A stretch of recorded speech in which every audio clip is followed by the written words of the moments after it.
I said you might have to put powder on my head. Yeah.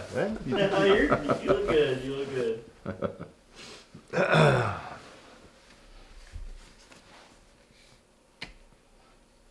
If I call you, what would you prefer if I should call you by name?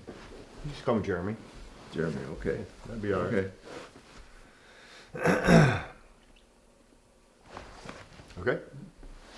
All right. So Dave Reeves, thank you for having me. I'm happy you're here. We'll good. talk about some stuff that I remember something about, yes. Yes, sir. It's good to see you again after all these years. But 50 years. amazing, right? Right. So let's take you back to your beginning. When did you start with the National Weather Service? When did you know that you had an interest in meteorology? We'll start there. You really want to know? I do. I was in Air Force ROTC at University of Louisville, and the colonel called me in one day and said that you meet the requirements for the Air Force to send you to meteorology school. I said, okay, because I didn't know I couldn't pass the colorblind test Okay. to be a pilot, so didn't know what I was going to do when I was commissioned and went in the Air Force. But anyway, I got my orders that said to report to Wright-Patterson Air Force Base for about a week and then go to State College, Pennsylvania, Penn State University. Yeah. So I went there for 13 months, 51 semester hours later, had a degree in meteorology. Very cool. So that's how I got involved. I didn't grow up, well, I was always interested in the clouds, but I didn't grow up thinking, I was going to be a weatherman someday or anything like that. Right. That's the way it happened. Just kind of happened that way. Hey, his lapel's kind of up on the side. Is that be an issue? What these? I think it's. What do you mean? Well, he just had the one that was kind of up. Let me see if I can get that blade a little better on here. Okay. Turn it down the back though. Maybe double it down a little bit.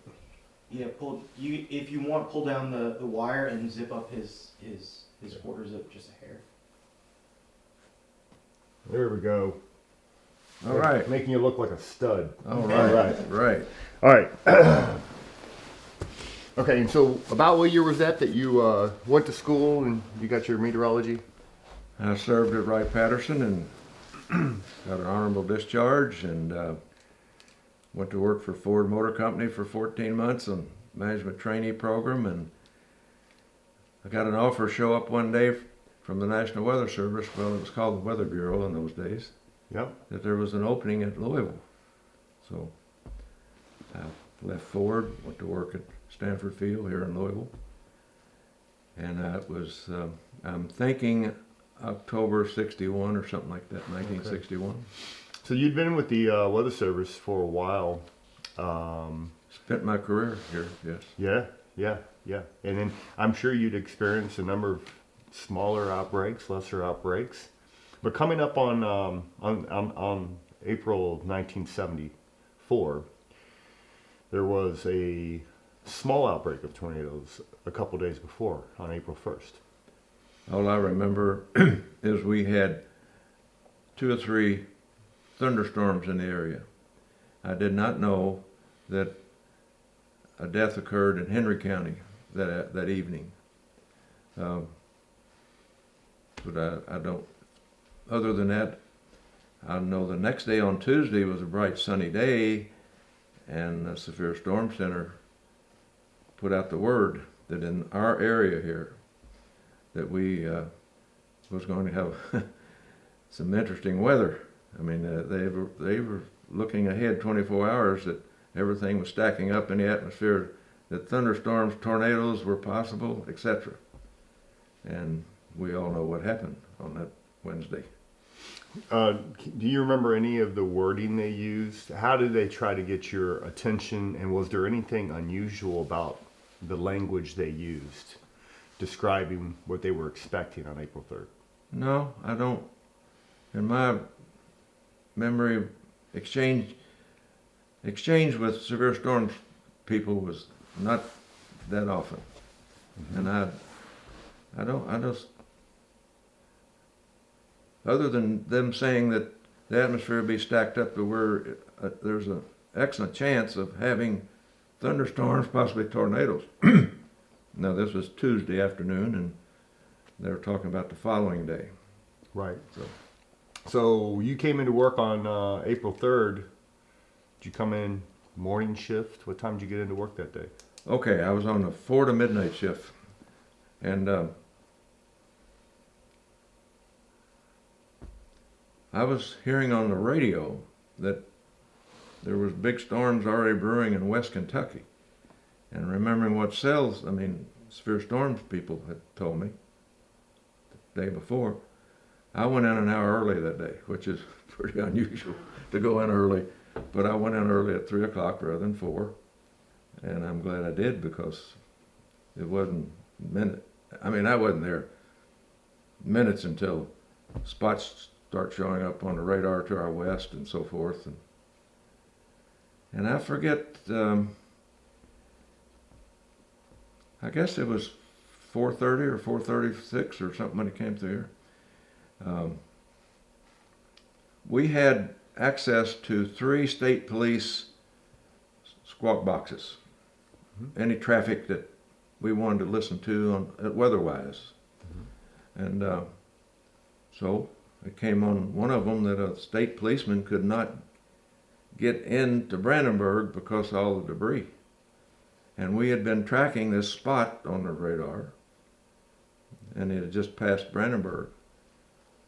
We had in our radar room, we had a red telephone. That was, you'd pick it up, immediately it was the fire department downtown. And so I went in and picked up the phone, told them, sound the sirens. We put out a warning.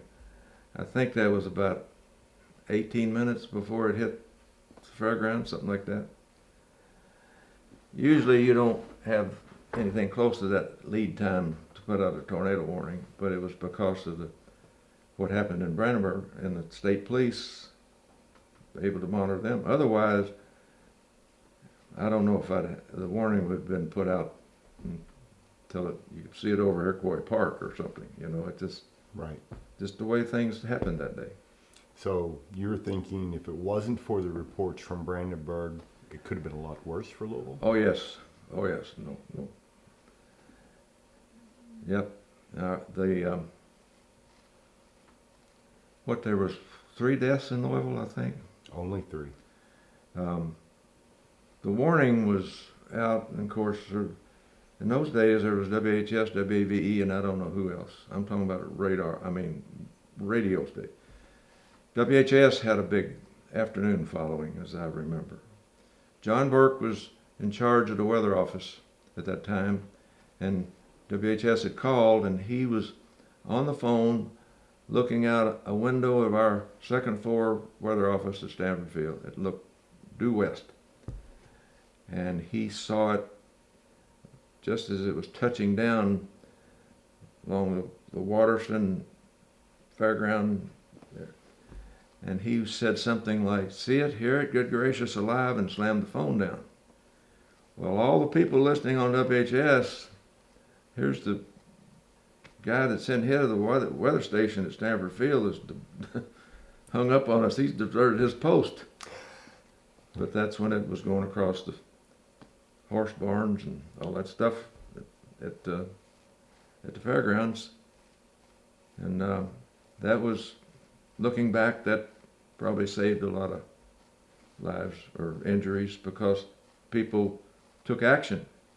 We found later, and a little bit of interviewing was done, that people took action. They took cover.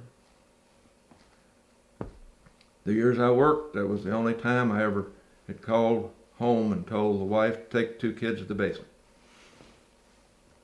And it had hit Brandenburg, and it was headed toward us. And so, anyway, I'll never forget that day, So then the Weather Service office was at the airport. Yes. So it was very close to where the touchdown occurred originally. Well, the Stanford Field at that time must have had 20-foot tall windows or something. All the front was windows from the ground up. We walked out of our office onto a mezzanine, and you can see through the windows and see the Freedom Hall. As a matter of fact, that was a 1 mile visibility. We walk out of our office out on the roof, second floor, and it doesn't seem like it, but that was in our range of a mile over there. Mm-hmm. Right. And that's where it took some roof off of the Freedom Hall. Now, I didn't see any of this.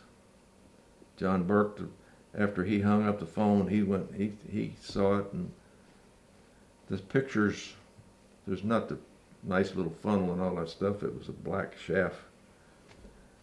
I just saw pictures later. I didn't go out there and look. I was still doing whatever I was supposed to be doing in those. You were doing your job. You I were guess so. helping to get the warning out. I guess so, yes. Well, we're probably still in teletype days. Mm-hmm. Mm-hmm. It's antiquated compared. I pick up this little cell phone every now and then and look at all the data that I can look at that we only dream about occasionally.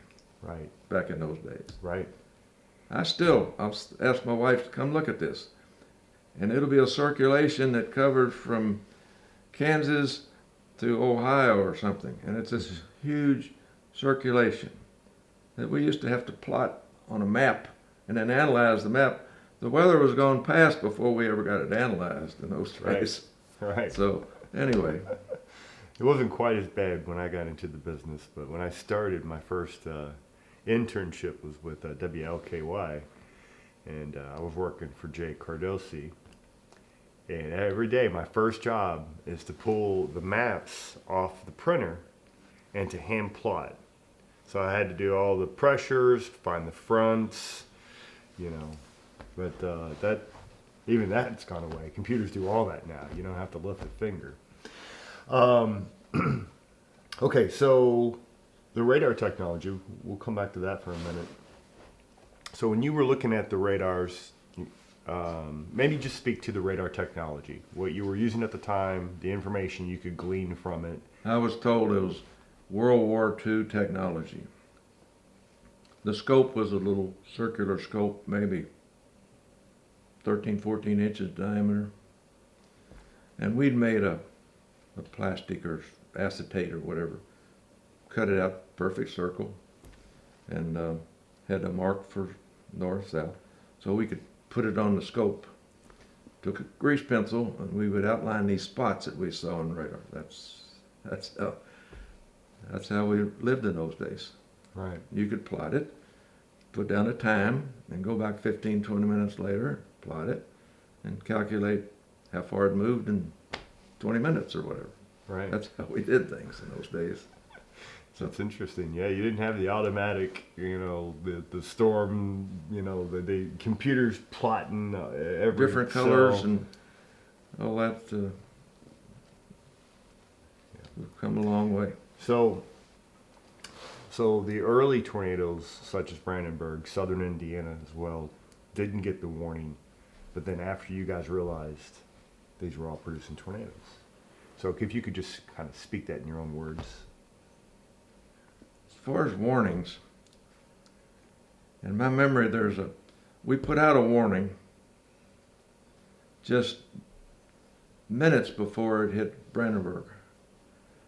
There was a radio person in a little block building southwest of Brandenburg. And he actually put it, whatever, I don't know what his range was, but he put it out a minute or something like that before it hit Brandenburg. But who was listening? I mean, I don't know what, it wasn't WHS, it was some small little radio station. And so they basically didn't get any warning. Right. No weather radios 2 years down the road, so that wasn't available. At what point did you know that that this was just a once in a lifetime type of an event? At what point did you know that? Next day. Maybe it was probably by the next afternoon. Enough stuff had been on TV, and I realized that. I guess maybe not then. Just the scope of the thing. It was 10 states. You said it was 13 or 14. It just that I knew that it had never been like that before, but no, it didn't sink in for a while.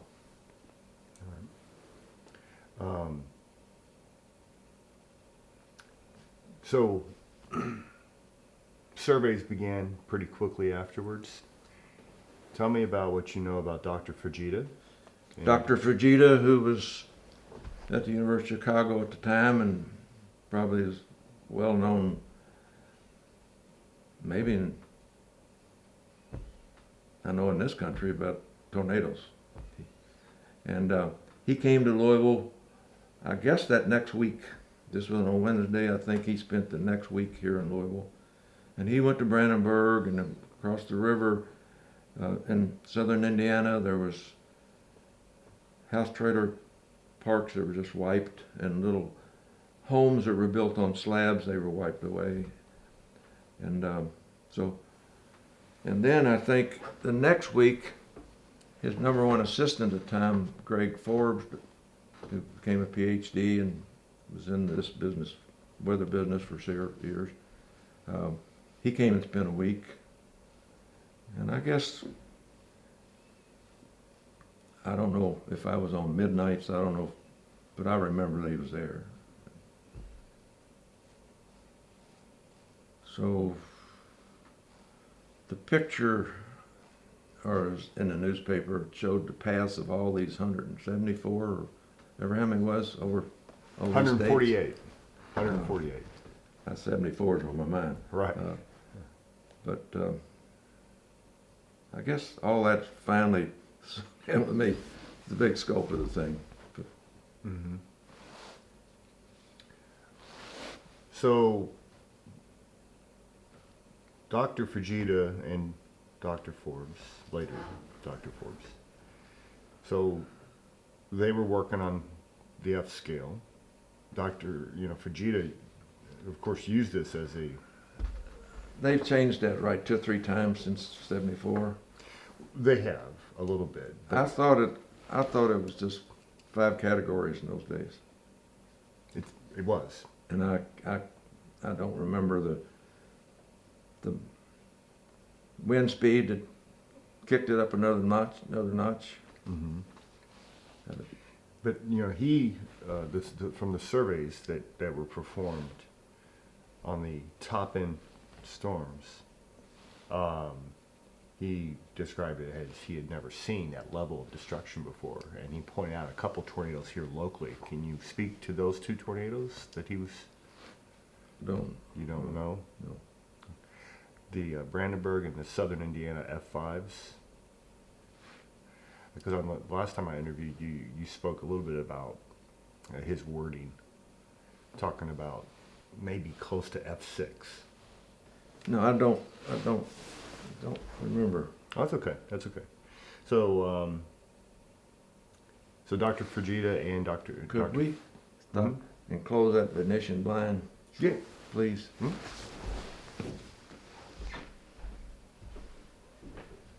At first, we'll close them both. This right here? There you go. And do the other one also, if you don't mind. No problem.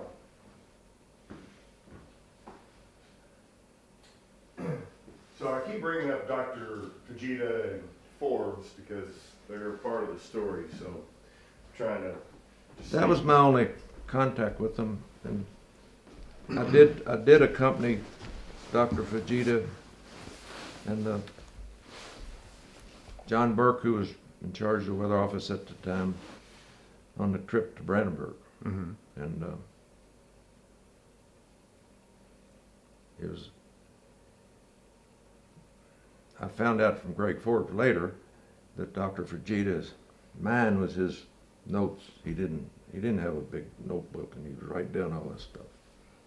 But he was asking questions of people on the street, you know. I didn't understand it. I mean, I wasn't standing right next to him, but whatever he put in his reports afterwards, it was all he remembered from that day. That's pretty incredible. What did you think and what did you feel when you saw the level of destruction in East Louisville or what you saw in Brandenburg? What did you think about that? I'd never seen anything like that, ever. Now, I had been on a couple of flood surveys in East Kentucky.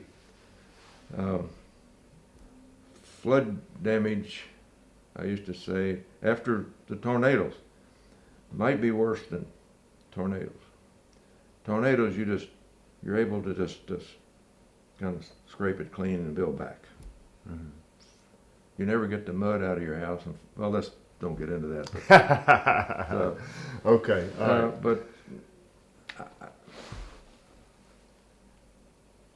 far as I can remember, I didn't have the feeling that I was part of history that day. I just it was just a day at work, and a lot of identical type stuff was occurred in 14 other states or 13 other states. So, yep. So looking back, obviously the April 3rd, 1974 outbreak changed everything for meteorology. Can you talk about some of the changes you witnessed following the 74 event? Well, I mean,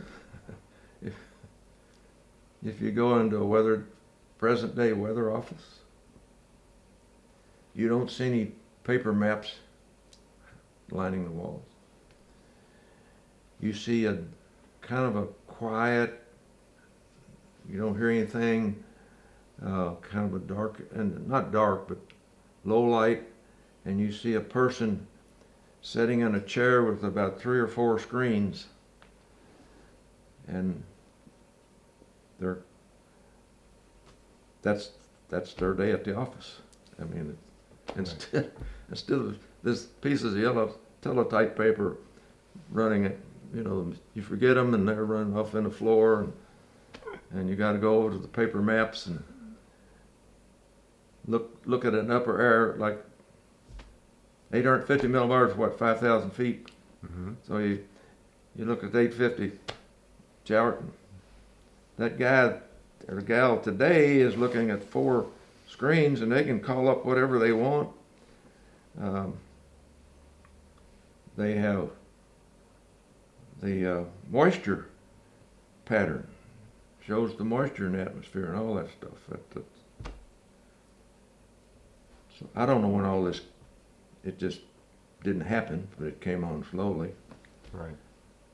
Before I retired, at one time I had to beg central office to get my secretary an electric typewriter. But then one day they show up with, I forget what it was called, I forget. They show up with, excuse me. Oh, you're fine. Mm-hmm. How are we over there? That's a good time to cut for this one. Okay. Okay, Okay. Let's see where we're at here. Okay, looking good. I thought that thing was turned off. Okay. One day computers show up. And they were big blue boxes with one screen. And I don't know what capability it was, but it was a computer. And so slowly the paper maps went away and computers got more. And have you been to the weather office here in Louisville? Mm-hmm. That was built my last year and a half. I wasn't the one that signed the paper, but like in February of 1992, Mm-hmm. that was completed, signed off. but funds in the government become available on October 1st. So that they didn't open that office until early '93, in my memory. That's Mhm. and so you all the stuff that's happened since they opened that office. They didn't have all the technology they have now. Mm-mm. So, Yeah. and I haven't been to that office many times. I'm lost, and it's just a wasted trip to go out there other than see John Gordon. So, Right, right. Okay, and then which all these years later, when you look back on April 3rd, 1974, what are your most vivid memories of that day?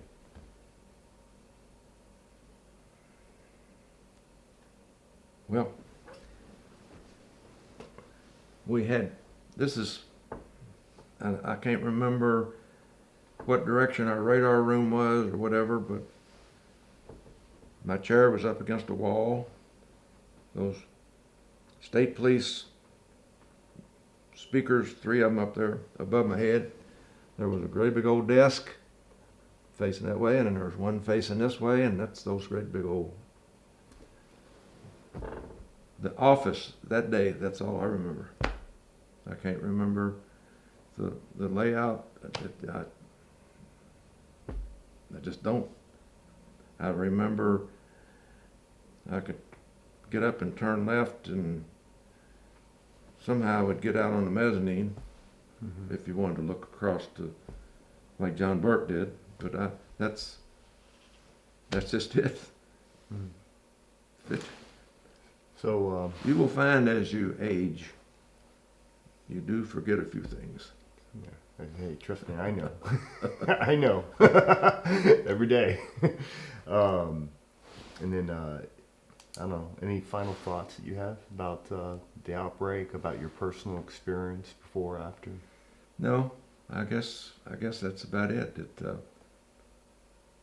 Appreciate you guys, remembering after all these years. Mm-hmm. There's hundreds and thousands of people in this local area here that, there was a tornado in '74, yeah. And it comes up the year that the river froze over in '77, Mm-hmm. in '78, the two legal blizzards and all that pops up. But anymore, 50 years of, I don't hear that much about remembering the tornado. I'm sure this year there will be good coverage of it come April. I would assume so. I just, I remember two tornado events since '74 in this area. One was 1996, and you had the F4 that went through Shepherdsville, Bullitt County, right? 1996, and then fast forward to 20. I think I was out on my deck when that happened. Is that right? I didn't know it was happening, but I knew that there was on TV and stuff, they'd been tracking the storm. Mm-hmm. I knew it was east of, and I remember going out there and not just black clouds and stuff, but I didn't know what was happening at the time, but came back in and wasn't long it was on TV. Yeah. So that was a big deal, huge deal. A lot of homes destroyed. 1996, and then you fast forward to 2012, and that was the Henryville tornado, which of course hurt a lot of people. There were a few deaths with that one, but that was a massive story. It was a huge story, and these were just two F4s that were separated by 16 years between the two. Two F4s made huge news. But on April 3rd, 1974, there were 23 F4s on the same day. And then there were 7 F5s, which was unheard of. Where did you know where the fives were? I do. So the first touchdown of an F5 touchdown in DePaul, Indiana, and that's the one that tracked through Palmyra, Borden, Daisy Hill. That was the F5. Brandenburg, as you know, was an F5. A third F5 touchdown in Xenia, Ohio.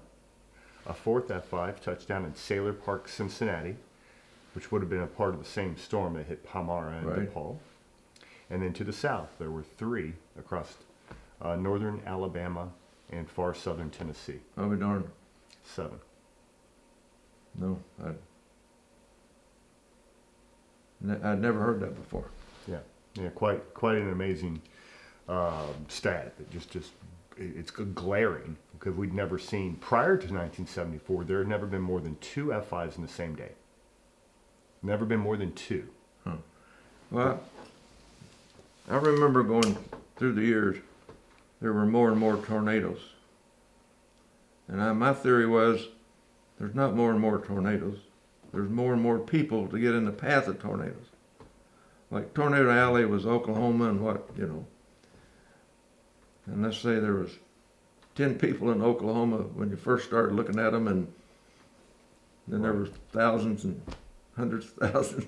And of course, back in the 70s, people didn't have a lot of cameras. Now everyone's got a camera in their pocket, so every tornado gets recorded. I remember, I don't know if Dr. Vegeta said that or what, sometime later, that there was more feedback on that day than he had ever seen before, from regular cameras, any Right. People didn't have these. No. I just ran across a new video I'd never seen before of a tornado in 74. It was released by Purdue University, which I'm calling them today. Kennard, Indiana. Kennard, Indiana was hit by an F4, and the video of that multi-vortex twisting. Right. Great video, especially for the day. But again, another example from 74. All these eyewitnesses come forward with these. You mentioned multi-vortex. I'd never heard that before the 74. And pictures start showing up. Mm-hmm. I'd never heard of that. Right. It just, time, Yep. it's amazing. Well, my friend, thank you for having us. I enjoyed having you guys here. Hope you get what you need. Of course. All right.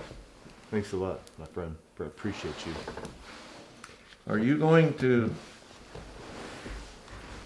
do you sell this to people or? Yeah, we'll see what comes of it. This is a personal project to me, so Right, it's a but patch. it could show up where?